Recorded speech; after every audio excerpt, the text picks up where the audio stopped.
Growing up, I was primarily a console gamer. I had things like the NES and the Sega Mega Drive, later getting the PS2 and Xbox 360. I did have a PC, but it was mainly made of hand-me-down parts, and it was only just good enough to get by. I can always remember my dad saying I should focus on the PC, it's gonna be more worth it. Yes, funny how that turned out really, isn't it? Ha! Told you so! Hey! When I got the internet quite a bit later, I focused towards two main things: free-to-play MMOs and small free-to-download games. And three always come to mind when I think about some of the earliest I played. Cave Story, I Wanna Be the Guy, yeah, we'll get to that eventually. And the one I'm going to be talking about today, E.G. E.G. originally released in 2008. It's a platformer shooter with small RPG elements, though most of the gameplay is you jumping through levels and shooting any bad guy that gets in your way to get from point A to point B. Of course, there's a lot more to it than that, but that's the general idea. You play as E.G., who, while on tour around her father's science facility, was one of many to fall prey to a giant alien attack on the entire planet. Yeah, the plot goes from 0 to 11 very quickly. You wake up again in said facility to find out you've been technologically enhanced to become the Earth's final weapon against the alien threat, which of course E.G. accepts with sunshine and rainbows. No! You're just making this up! It's a dream, isn't it? See? Taking it like a champ. We then set off on our journey through the facility, destroying anything that stands in our way. Or not, but I'll get into that in a moment. For now, let's start with the basics. You can jump, and you can shoot.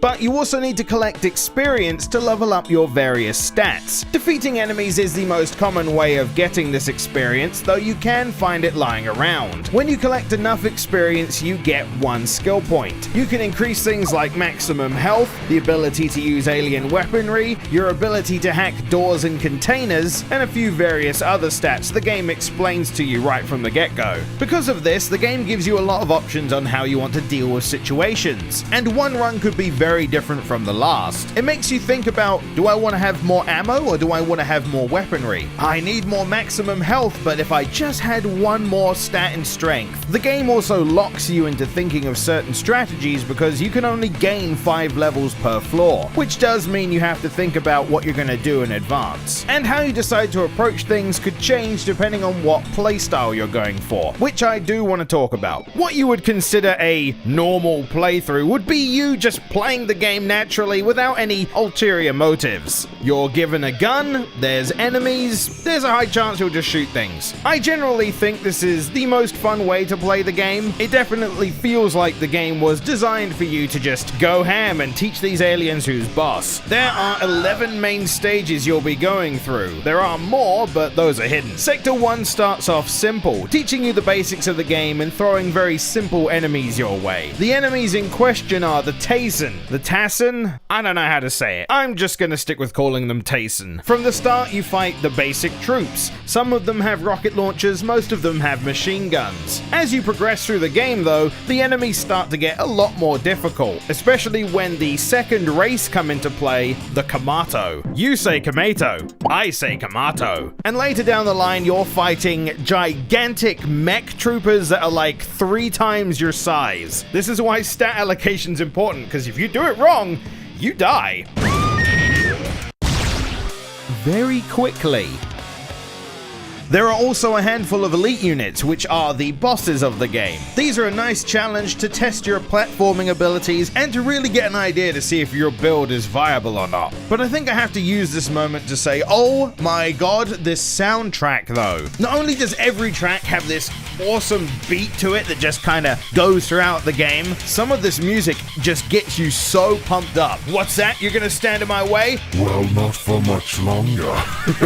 Because we're gonna talk out our differences over a nice cup of tea, of course. Your videos suck. Well, you best run. There is also a story to follow as you play through, and this story does actually change depending on the choices you make. Certain decisions throughout the game, or even how you play the game, will affect it quite drastically. But on said normal playthrough, there won't really be too many deciding factors. You'll play through the game, get a pretty satisfying ending in my opinion, and move on. to another playthrough perhaps. Now, since this game is a bit old, there is a chance you might not have heard of it, so if this interests you, I highly recommend you go try it out. I am going to be spoiling stuff from here on out. The game does encourage multiple playthroughs, since there's multiple difficulties and collectibles to get as well. Throughout the game, in each stage there is a poster to collect, getting all of them unlocking a secret level. Each stage also has a small ribbon to find, which as far as I'm aware doesn't actually unlock anything, but gives you more lore pieces about the characters. But the biggest reason to play this game again is to do different play styles. And I don't just mean changing your build, I actually mean not killing things, or going out of your way to kill everything. Firstly, let's talk about a pacifist playthrough. Now, if you've been reading the data logs, you'll find out pretty early on that the gun you have has a pacifist mode, which changes all of the core gun mechanics to be slightly different and more defensive, usually having more utility. For example, the shotgun is now a stun gun. Remember when I said the enemies drop experience? How about a gun that sucks the experience out of them? Now, even if these guns are to make pacifist playthroughs easier, you still have to be careful. Thankfully, infighting and accidents from the Taisen or Kamato don't count, but if you use a reflector or something like that, then it will, so do be careful. Oh, also, remember to change it back to passive mode if ever you change out, because, well,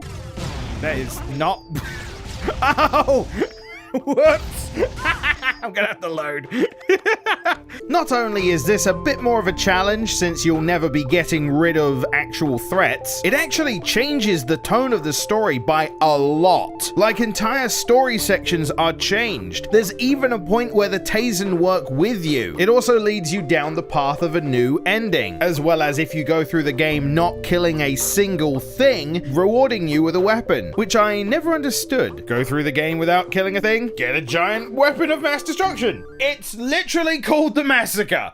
What? Okay, I think it's about time I address the elephant in the room. This is more for veterans of the game, people who have played it before, remember it fondly. I imagine I may have confused you with some of the things I've shown and said throughout the video, like the gun having a pacifist mode, or the fact that I can just change any of my stats at one station. Yeah, that's because a game released in 2008 got an update this year, in 2017. It added a lot of stuff, even changing a core element of gameplay, as well as adding completely new endings. Pacifist mode was a lot harder to do back in the day. If you wanted to do a no-kill run, you would have had to jump over all the enemies and plan your routes accordingly to take the least amount of damage. And in a way, I miss that. There was something really challenging, yet really rewarding when it came to trying to get through the game without killing anyone. But honestly, I completely understand why this was changed. You still have to somewhat plan like that because you can't actually get rid of enemies unless they fight each other. But I feel like it was added because people who want to enjoy pacifist mode and the story around it shouldn't have to go out of their way to avoid the core gameplay mechanic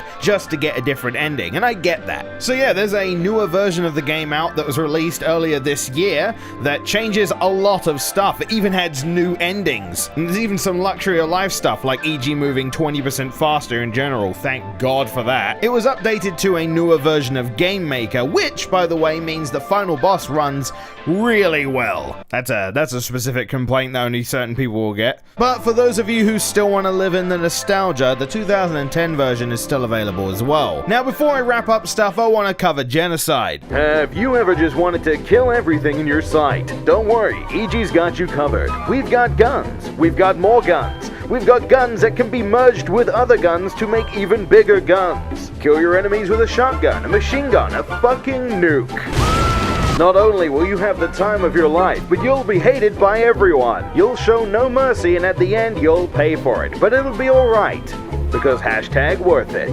The only thing I have to say about Genocide is you have to be careful in a normal playthrough, because if you do decide to go and explore and kill everything, there is a high chance you'll accidentally step on this path. You don't have to go out of your way to trigger this. It's just about how many people you've killed, and there's more than enough. Okay, should I do this? I don't know. I'm nervous. I don't know if this is the right idea. We'll try it anyway. For a moment, I'm gonna compare this to Undertale. Oh god, I said it! I actually feel like the game feeding you the information to decide whether you want to kill people or not is actually a lot more natural than something like Undertale. Now, I'm only comparing it to that game because it's the most recent example of a pacifist and genocide split in a game recently that I can think of. Whereas Undertale focuses more on you being the good guy, quote unquote, the scenario given in EG is a lot more interesting. You are basically under attack, and do you have to defend yourself with words or with weapons? The roles are reversed, whereas in Undertale you are the outsider in an unfamiliar world. This time you're the familiar world with the outsiders coming in. And I feel like EG uses this really well, especially while playing. There's so many audio cues and little things that just make it feel special. This character evolves to your playstyle. It's subtle but really clever storytelling. EG is not used to killing things, so at the beginning of the game on a normal playthrough, she's apologizing to the aliens she kills. But if you continue on that path, a few levels in, she starts to get into it, calling for bloodshed with every kill. Some people who have played this might not have even noticed that happening, but it's a really cool little detail. I just love how subtle this game does things sometimes. But of course, there's a part where subtlety gets thrown out the window.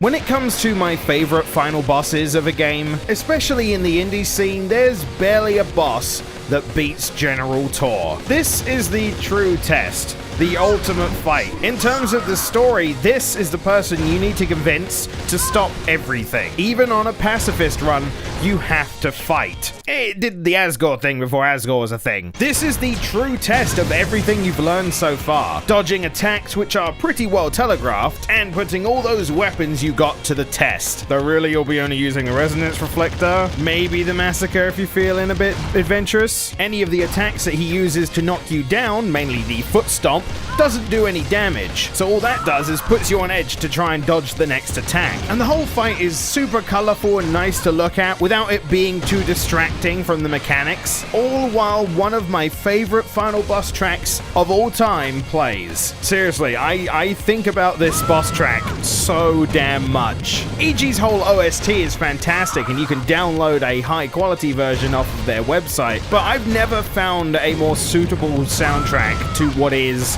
the last hope, the last fight, a true test, a true challenge. And this guy can be a challenge. There's a mode called Maximum Tor, which, well, let's just say it can be not so forgiving.